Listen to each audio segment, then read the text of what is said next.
Hi, I'm Brett. I'm a psychic medium, and these are tips for new psychics who are going to be giving psychic readings.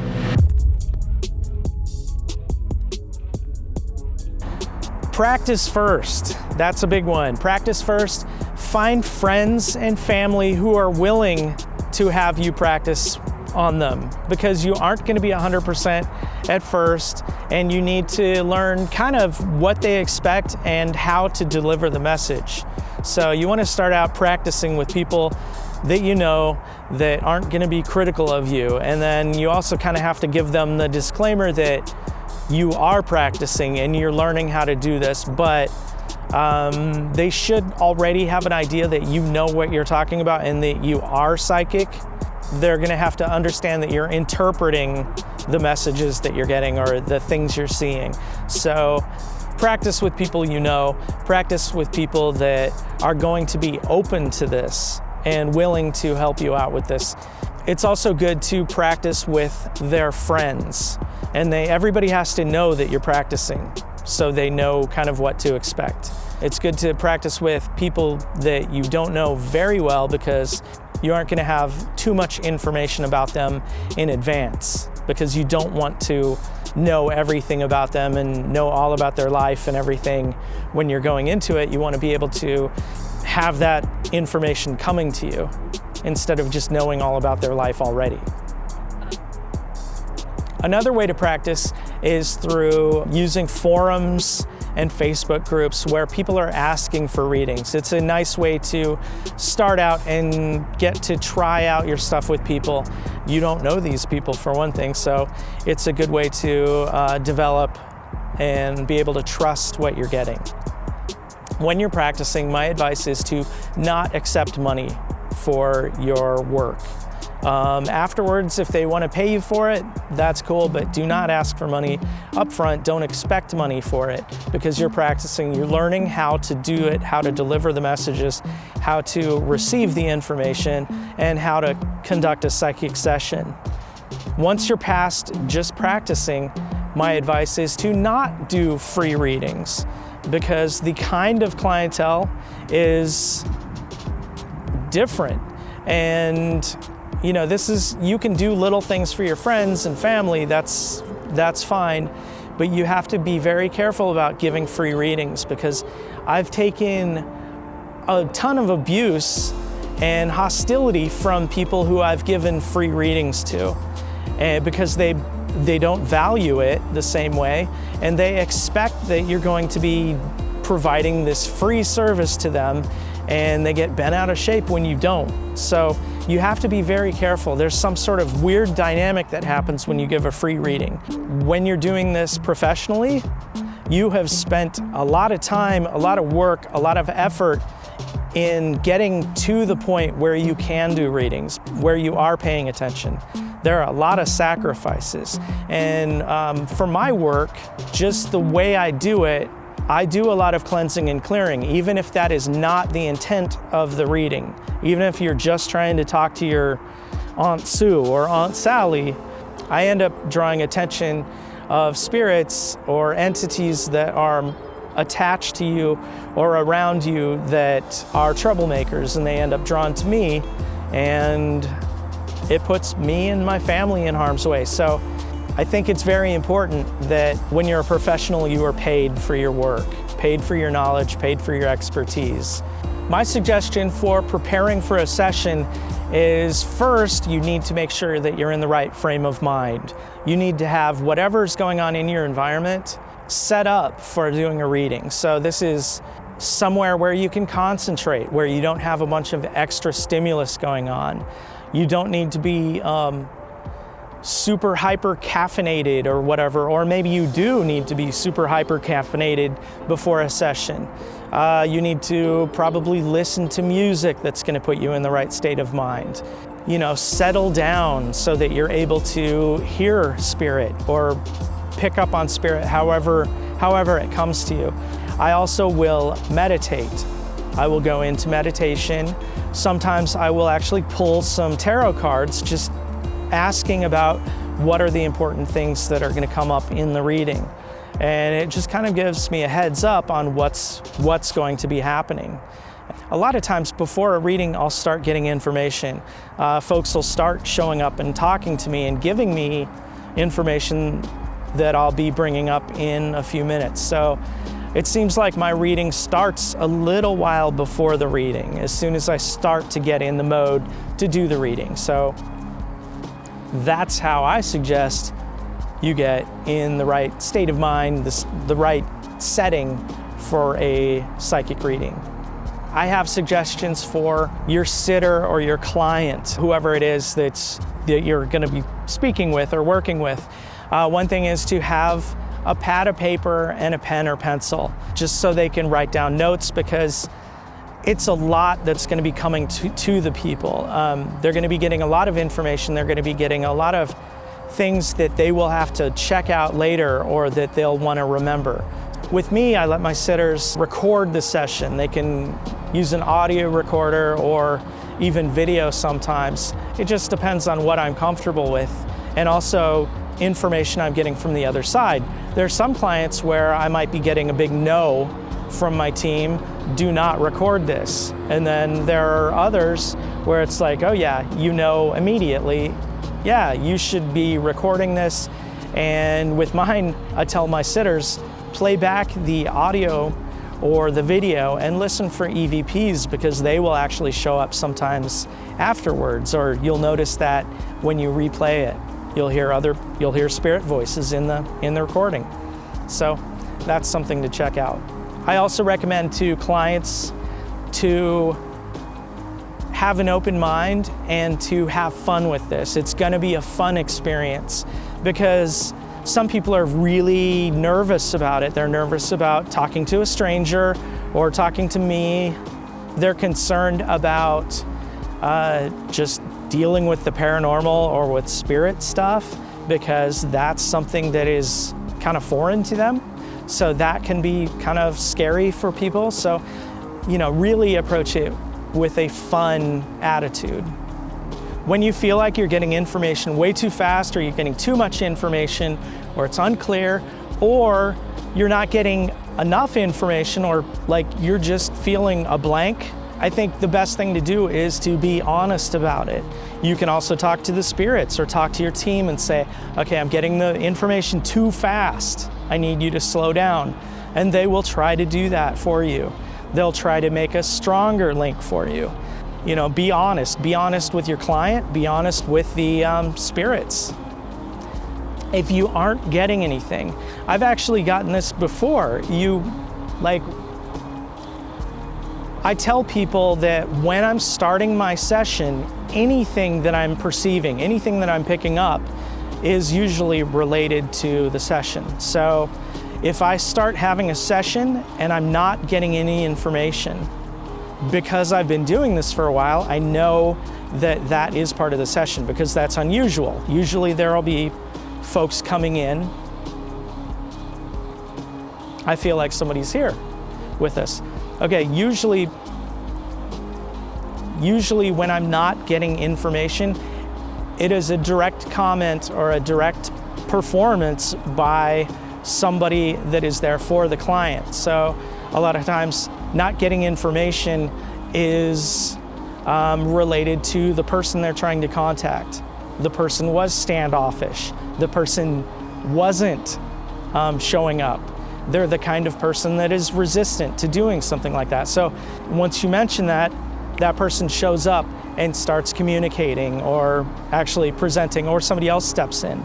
So that's okay. Trust what you get. Trust the information you're receiving. Sometimes the client will not understand or not accept the information you're getting. And when that happens, trust yourself, trust what you're getting, but also be willing to give the client or sitter their space too. It might not make sense right now, but it might later. Or it might be that they realize afterwards that, like, oh yeah, this totally makes sense. I just was spacing out and didn't understand.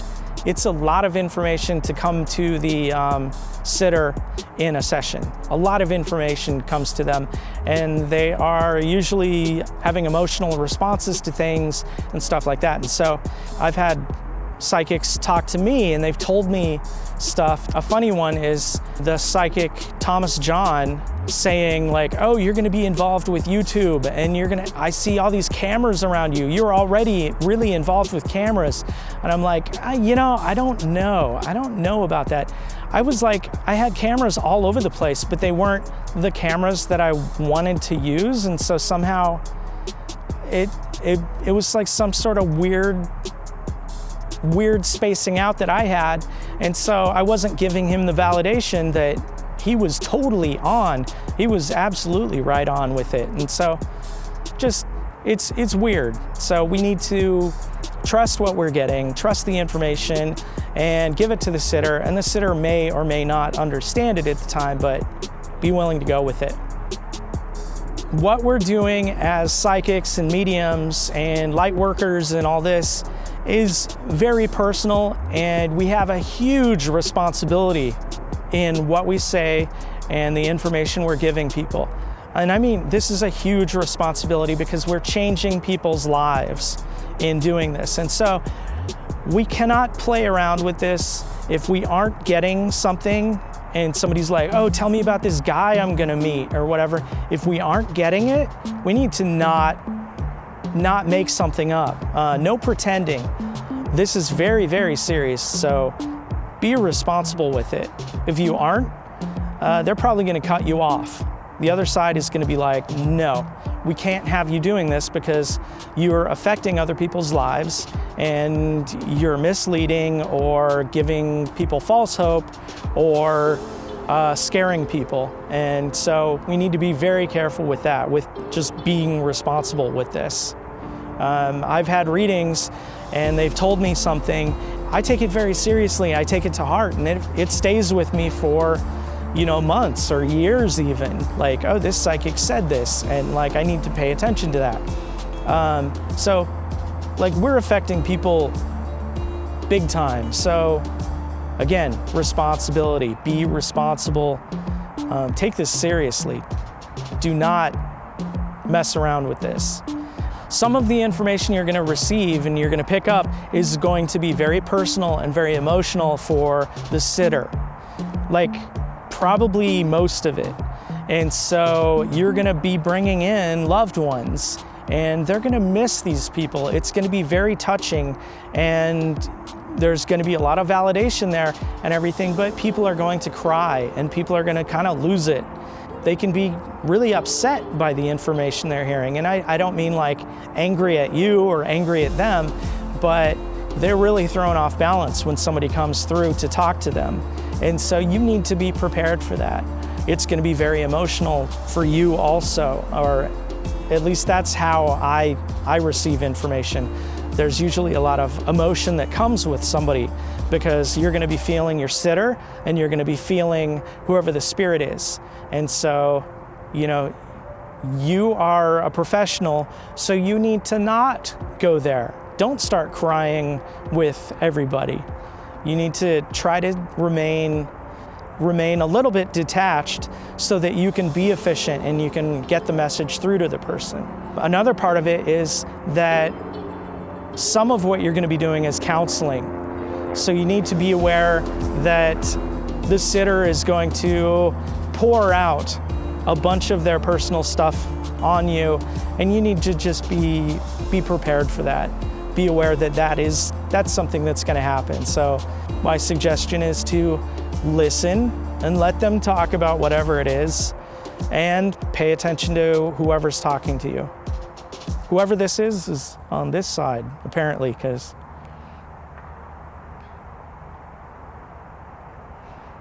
they don't want to bother me though. So I wonder if I'll get an EVP.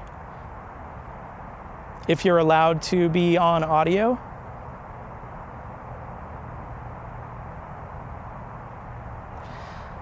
Yeah, I feel like it's a woman that lives around here, or lived around here, And she's just a real sweetie, and she's just talking, and she doesn't want to like bother me, but she's just interested in listening.